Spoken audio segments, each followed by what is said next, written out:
মই কোকৰাঝাৰ জিলা পৰিবহণ বিভাগৰ ফালৰ পৰা এটা অসম চৰকাৰৰ চৰকাৰী নিৰ্দেশনা জনাব খুজিছোঁ।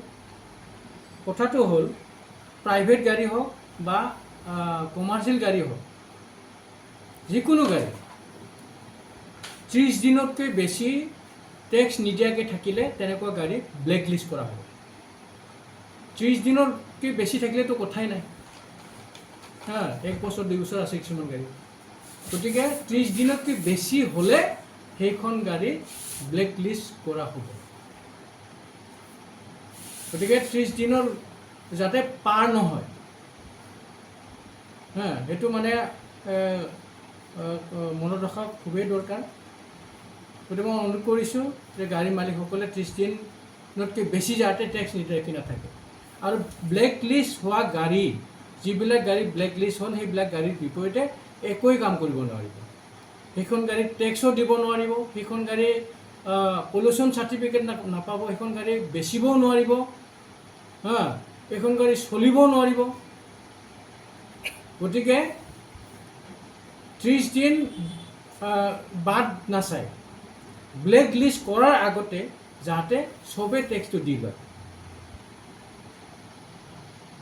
এতিয়া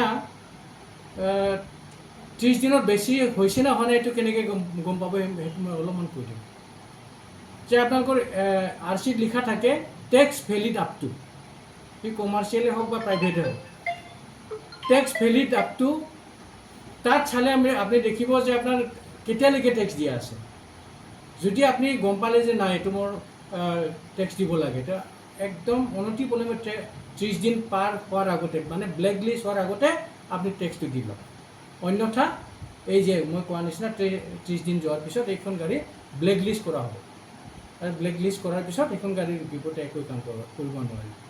মই সদৌ কোকৰাঝাৰ জিলাবাসী ৰাইজক অনুৰোধ কৰিছোঁ, আপোনালোকে এই ব্লেক লিষ্ট হোৱাৰ পৰা ৰক্ষা পোৱাৰ কাৰণে মনত উপলব্ধি কৰক, যাতে ব্লেক লিষ্ট নহয়, আপোনাৰ যাতে অসুবিধা নহয়, আৰু টেক্স নিদিয়াকৈ যাতে 30 দিনৰ বেছি নচলে। যিকোনো খবৰৰ বাবে যোগাযোগ কৰক 7099017330 লগতে 7099017110 নম্বৰত।